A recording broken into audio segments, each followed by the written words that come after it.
right. Thank you. So what I really need help with this week is my group profiles again, just like in October when we did the first one. So I've already worked on my own, and because I get to know my own students, it's a little bit easier to see what they really need. Sure. But I could definitely use your help with Suzanne and Vanessa's class. Sure. Especially you know them better, they're in your building. So first I was thinking about Suzanne's groups and looking at the data that she gave me on the DIBELS and her Unit 2 assessment. Mm-hmm. It was pretty easy to do the letter naming group because there's still those 3 low kids who just need that direct instruction. But the phoneme set group that I wanted to work on, I'm just not confused, but kind of struggling with what I can do with them to, I don't know, make it more interesting, or just suggest to Suzanne for something that she's not doing already. Mm-hmm. Well, I think sometimes like our curriculum dictates that we're trying to do skills that are higher than what the kids can actually do. And I know some of the kids that are struggling with phoneme seg are also struggling with even just the basics of beginning sound fluency. So especially with those kids, I would say to go back and do some beginning sound fluency, or like isolating the ending sound also, like just getting used to, or deciding where in the word a sound is. So if I say cat, where is the at? Is it in the beginning, the middle, or the end of the word? And showing kids, you can show 3 boxes or something like this. For example, if there's like a picture of a pen, and the kids can put the picture in order to make the 3 different sounds. So they could say p, at, and then, or if they're separated, you can have them put it together and practice blending the sounds, which would be more of the phonics skill, but you could do it at the same time. If you wanted to do the activity, like figuring out where that isolated sound is, after the kid has practiced separating the sounds on their own, then you can say, okay, where did you hear the F in the word pen? And then they can put F, oh, there it is. So activities like that are helpful because it helps them see, once they get more familiar with the beginning sound, then finding where the other sounds are in the word can help them to hear that there's more sounds and how they relate to make the whole word. You can always go back to very basic beginning sounds activities, like this game that I have here. So there's 4 of them, so you can have a couple kids doing it at once, or you could do it in partners. And there's little boats here, you can see, where you can put the beginning sound. You can put a picture of some different animals. So you have like lion and tiger and horse, etc. And then the kids find the matching pictures to go with it that have the same beginning sound. So lion begins with ool, and ladybug begins with ool. The kids that are fluent in this, they don't need to process that ool begins at both sounds. They just naturally, they're like, oh, I hear it, and they put it there. But the lower kids would probably still need direction with this activity. I like this because they don't have to worry about the letters either, matching the sound to the letter. Right, it's picture to picture. And at the beginning of the year, they do a lot of that in this curriculum, but then I'd say by like the second benchmark test, they don't do that so much anymore. And there's still students that need that support. So I would say that's like a good type of center to do, which you're welcome to borrow anytime you want. Or Suzanne. And to pass it on to Suzanne's room too. Awesome, thank you. Another activity for phoneme seg that you could do is, it's similar to the puzzle, but I like this because it has an OT piece to it also. So I teach the kids that, I start with 2 sounds. Green is the first sound in the word because green means go, and red is the last sound because red means stop. So, and I teach them how to actually hold the clips. So the thumb on the bottom and just their fingertips on top, and it really helps their muscles. A lot of the kids that are struggling in a lot of these reading skills are also the kids that struggle in other areas as well. So just to reinforce that, I like to use things like this. So if they were saying the word bow, and they can say the sounds b, O, then for each sound they would put B, and then O. And I always tell them to start with the green, go from left to right. I don't care if they hold it this way or that way. It doesn't really matter as long as I can see they're progressing from left to right. Yeah. And then as they get better, you can add a third sound in.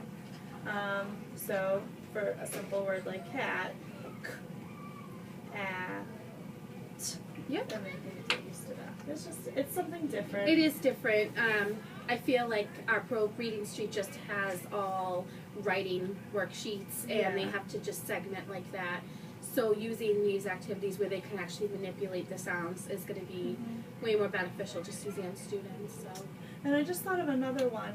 I know the Haggerty Phonemic Awareness. Yes. I know all the kindergarten classrooms are using that, but to use the same language from that while you're doing your centers, it helps the kids to carry over. I did in my own group profile. I did make recommendations for myself to use the Haggerty curriculum because it prepares them for DIBELS. Yeah. Because Reading Street doesn't quite have the same type of explicit instruction like Haggerty does. Right. So I know actually I'd have to make sure with Suzanne to make sure she's using it.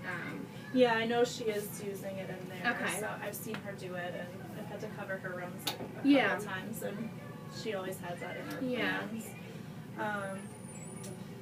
So yeah, I think that's a good piece to include also. That's more whole class though, but if you're finding that like this group, there's only a select kids, maybe those kids need a refresher of some previous days for 3 minutes in a small group, or just using the language like carrying it over like this. Perfect. Also, writing was sort of a weakness area for Suzanne students.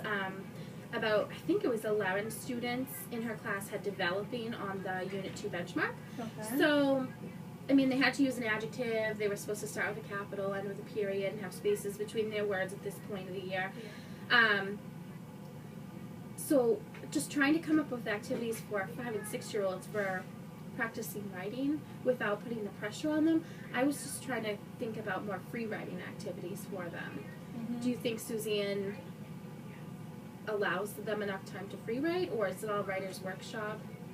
They do a lot of, what she calls writer's workshop is more like a journal writing time.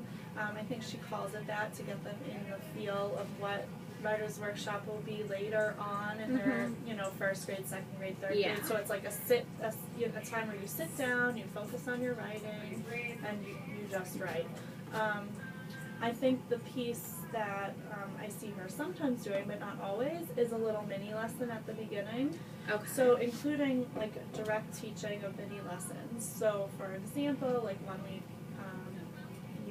instead of just modeling a capital at the beginning of the prompt or a capital in the morning meeting message, also do a mini lesson. So write or find a text that they've already been reading and have the kids go up and circle all the capital letters and help them notice that it becomes at the beginning of a sentence, and that the periods go at the end could be a whole nother mini lesson. So I think the standard for the writing is really high, and it really has to be broken down into those mini lessons. Also conferencing with the kids. So writing workshop is really, it's supposed to include some editing and revising and conferencing time, and I find that oftentimes it's more just an observation time where you kind of walk around and maybe help a kid sound a word out or something, but not necessarily really sit down with them one-on-one or one-on-two. For more than like the 2 seconds that you're walking by, because you have 20 kids to help. Absolutely. So that's another piece that's very helpful. Absolutely. Thank you. Yeah, I think the conferences is important as well. Like you said, in the upper grades, but first, second, third grade, they definitely get more time to sit one-on-one. Also teaching the children in the mini lessons, you could teach the children, a suggestion for her could be that to teach the kids when to sound out a word and when not to. Mm-hmm. So not just to try to sound out every word, because that can be overwhelming. Yeah. Like, just to make sure they know they can look back at the word The wall. word wall. And I have been in other classrooms where there's the word wall is set up in a way where the kids can actually go and take a word off of the wall, bring it to their seat, Yeah. and then put it back, like, in a folder. So like an interactive word Actually, wall. that was your room, wasn't it, last year? It was the Velcro. When you were here, I remember seeing that. That was a great activity because the kids could go over, take the word, bring it to their seat, write it down, Yeah. and then put it back. Sometimes, kind of like the one behind you, it's more of a posted wall, Yeah. and it's But not this as is interactive. This is the reading room though. But in a classroom, you could make it. Yeah, when they're doing journal writing all the time, it's a great Yeah. strategy for the kids to be able to go and take those words. One and thing bring that I them. learned from a professor was that your word wall isn't supposed to be like in a classroom. It's not supposed to just be up high somewhere and look pretty. It really should be at their eye level so that they can either walk over there and use a clipboard or lay on the floor real quick and use the word wall, because it's not supposed to just be hanging up there for adults who walk in and out of the room. It's supposed to be there for the students. So I think that is important for their writing. I guess I don't think about it that much except when you really sit down and pick apart an assignment like this. So that's good. Thank you. Okay, so Vanessa's classroom. This is the hardest part for me because I'm so used to kindergarten. So she's got the 5th graders. The number one thing that pops up in my mind is I need ideas for comprehension, because kindergarten comprehension is so much simpler than 5th grade comprehension. They're doing far long, their reading is more difficult, their passages are longer, it's just so different to me. So what can I do? Well, there's a lot of different suggestions that you can do, but I would say it's based on where their weakness in comprehension is. Like, some students can't comprehend because they're not reading fluently. Okay. So practicing reading the sentences fluently, and knowing how to phrase sentences and parts of sentences appropriately can help with their comprehension because they're not getting caught up in the wordage of things. Okay. You can also do like sentence meaning activities, so you're really breaking down the meaning of each sentence. That might be way too explicit for a lot of the students. But the few but that it's a good place to start to see if they are comprehending the very basic sentence and how there's complex sentences. So sometimes the structure of a sentence can throw a student off in their understanding. So looking at the sentence for how it is and looking at the complexity of the sentence and breaking it apart can be helpful mini lessons for students to be able to learn about those sentences. Perfect. Moving beyond the sentence level, if it's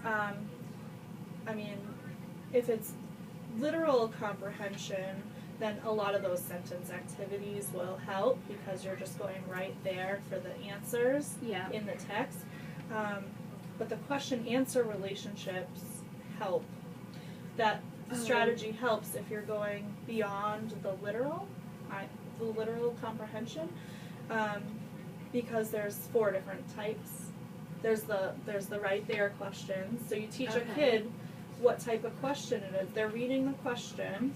They decide, okay, is that a question I can figure out the answer to right there in the text? And then they would label that a right there question. And that's the type of question you can go back and just underline.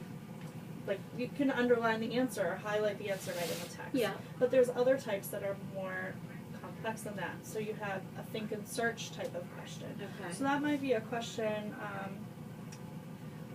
something like,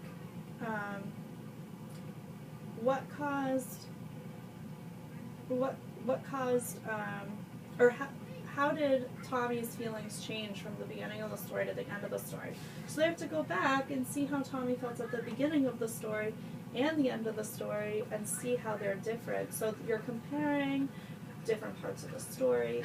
So you really have to dig deeper than just like going back and finding a direct answer.